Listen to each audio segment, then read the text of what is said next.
안녕하세요. 뉴스반장입니다. 의사 일정 합의가 없는 상태에서 강행된 본회의에서 첫 번째 안건으로 산정된 최상병 특검법 관련해서 지켜보신 대로 제의 요구가 부결되었습니다.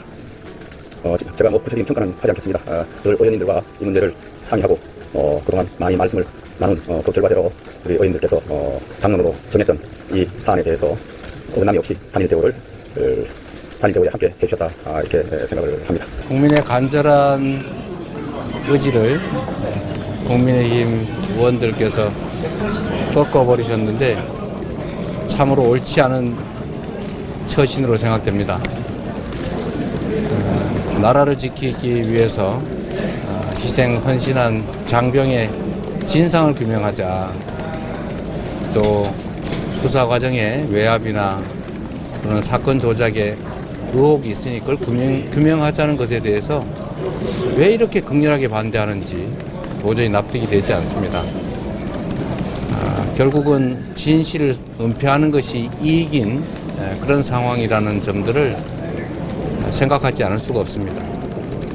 국민들과 함께 반드시 최혜병 사망 사건의 진상 규명을 해내고 또 그에 대해서 이 정부가 또 여당이 왜 이렇게 극렬하게 진상 규명을 방해하는지 그 점에 대해서 한 점 의혹 없도록 절대 포기하지 않고 끝까지 해나가겠다는 말씀드립니다. 참으로 이해되지 않고 안타깝습니다. 대통령도 여당도 국민을 존중하지 않는 그런 정신으로 어떻게 이 나라 국정을 이끌어가겠습니까? 이재명 민주당 대표의 말이 정확하게 적중했습니다. 최상병 특검법을 극렬하게 반대하는 이유, 그건 진실을 은폐하는 것이 이익인 그런 상황이었던 건데요. 이번에도 이런 정황을 보여주는 결정적 증거가 나왔습니다. 매일같이 단독, 특종이 쏟아집니다. 자신들은 꼭꼭 잘 숨기고 감춰왔다고 생각했던 모양인데요. 하지만 그건 그들만의 착각이었을 뿐입니다. 우리는 이런 걸 파파범이라고 하죠. 파면 팔수록 드러나는 범죄 정황들. 자신이 검찰총장식이나 했으면서 이럴 걸 몰랐을까요? 이종섭 장관에게 3차례에 걸쳐서 전화가 간 것으로 되어 있는 자료였습니다. 그 전화번호로 전화가 갔다는 그 자체는 확인됐고요. 예. 예. 그러면은 이게 상당히 3분, 10분 막 이렇게 꽤 길게 통화를 하거든요. 어떤 통화가 오갔을 것인가. 예. 당연히 저는 기록 회수나 박정훈 대령이 보직 해임이나 예. 항명 혐의로 이걸 수사하라는 내용이나 이런 내용들이 포함되었을 가능성이 있다. 네. 저는 이렇게 생각합니다. 구체적인 내용이 포함될 수 있을 그렇습니다. 가능성이 있다. 왜 그러냐면은 이게 굉장히 신속하게 이루어지거든요. 이 전화가 가고 갑자기 경찰에 가서 군검찰이 무리하게 기록을 찾아오고 박정훈 대령이 보직 해임되고 군검찰이 동시에 해병대 사령부까지 가가지고 막 사령관을 조사하고 하거든요. 예. 이런 것들이 하루에 일사불란하게 순식간에 이루어지는 것은 굉장히 높은 사람의 지시가 아니고서는 불가능하지 않겠습니까? 예. 그것이 모두 윤석열 대통령의 원래부터 쓰던 전화번호로 전화가 3차례 간 이후에 이뤄진 일들이다. 그렇습니다. 예. 예. 굉장한 어떤 강력한 권력자가 전화를 하지 않고는 이루어질 수 없는 속도와 그렇죠. 예. 그리고 그 당시 이종섭 장관은 우즈베키스탄 해외 출장 중이었습니다. 예, 출장 중인 장관한테까지 전화해서 이렇게 지시를 한다는 것은, 그런 말을 한다는 것은 정말 뭔가 강력한 의지를 가지고 한 것이 아니었겠는가. 예. 그런 지시가 있었다면요. 그리고 이거 윤석열 대통령이 전화한 것을 추단할 수 있는 내용이 또 하나 있는 게 이게 과거에 쓰던 전화번호라고 하고요. 예. 또 동시에 이 위치, 기지국 위치, 전화를 건 사람의 기지국 위치가 용산구 한남동 대통령실이 관저가 있는 예. 거기에 근처로 잡힙니다. 예. 여러 가지 정황은 거의 윤석열 대통령 본인이란 거를 네, 직접적으로 그렇죠. 가리키고 있군요. 예. 28일, MBC가 단독으로 놀라운 보도를 내놨습니다. 작년 8월 2일, 해병대 수사단이 최상병 사건 자료를 경찰에 이첩한 직후 이종섭 전 국방부 장관과 윤석열 대통령이 통화한 기록이 나왔다는 내용이었는데요. 설마 했던 일이 사실이었던 겁니다. 윤 대통령과 이 전 장관의 통화가 이뤄진 직후 당시 해병대 수사단장은 보직 해임됐습니다. 이종섭 전 장관과 대통령실의 통화 내역은 군사법원을 통해 확인됐는데요. 항명죄로 재판을 받고 있는 박정훈 대령 측이 윗선 개입 의혹을 규명하기 위해 통신 기록 조회를 요청했고 법원이 이를 수용했는데 이 자료를 MBC가 확보한 겁니다. 윤 대통령이 예전부터 사용했던 개인 휴대전화 번호가 이종섭 전 장관의 통화 기록에 처음 등장한 건 작년 8월 2일 낮 12시 7분 44초입니다. 이 전 장관이 전화를 받았고 통화가 4분 5초간 이어졌는데요. 해병대 수사단원들이 임성근 해병대 1사단장 등 혐의자 8명을 적시한 사건 자료를 경북경찰청에 이첩하던 중이었습니다.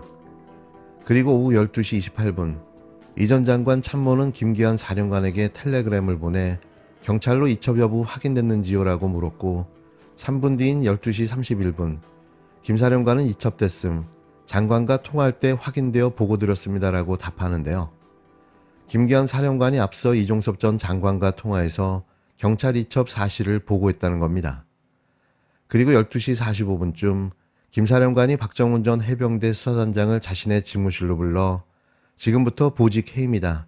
많이 힘들 거다라고 말했다는 게 박대령 측 주장인데요. 이후 윤 대통령이 예전부터 쓰던 휴대전화에서 2차례 더 이 전 장관에게 전화가 갔습니다.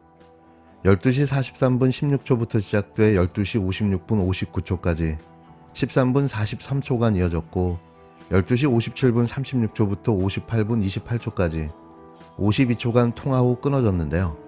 그러니까 8월 2일 하루에만 무려 3통화를 윤 대통령이 직접 개인 휴대전화로 이 전 장관에게 전화를 해 총 18분 31초간 통화한 겁니다. 대체 이날 무슨 일이 있었길래 대한민국 대통령이 나서 그것도 개인 휴대전화로 국방부 장관에게 직접 전화를 했을까요? 무슨 긴급을 요하는 일이 있었는지 무척 궁금하기까지 한데요. 아니 정말 미스테리합니다.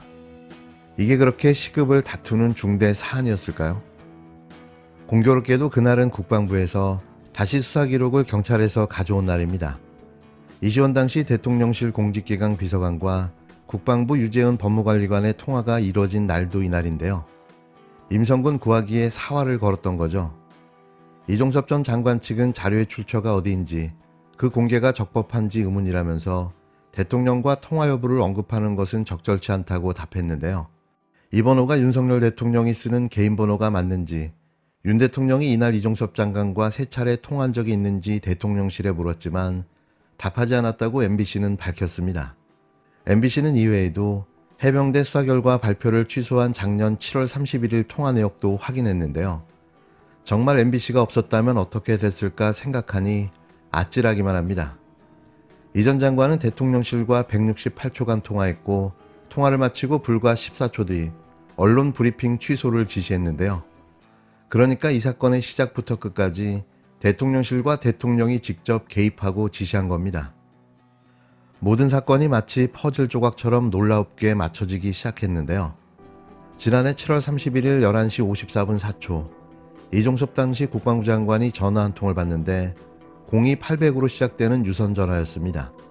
통화는 168초, 2분 48초 동안 이어졌는데요. MBC는 02800으로 시작되는 번호가 어디인지 그 번호로 직접 전화를 해 발신처를 확인합니다. 확인 결과 놀랍게도 그곳은 대통령실이었는데요. 수신자는 대통령실이라고 확인시켜줬지만 구체적인 소속과 부서는 밝히지 않았습니다.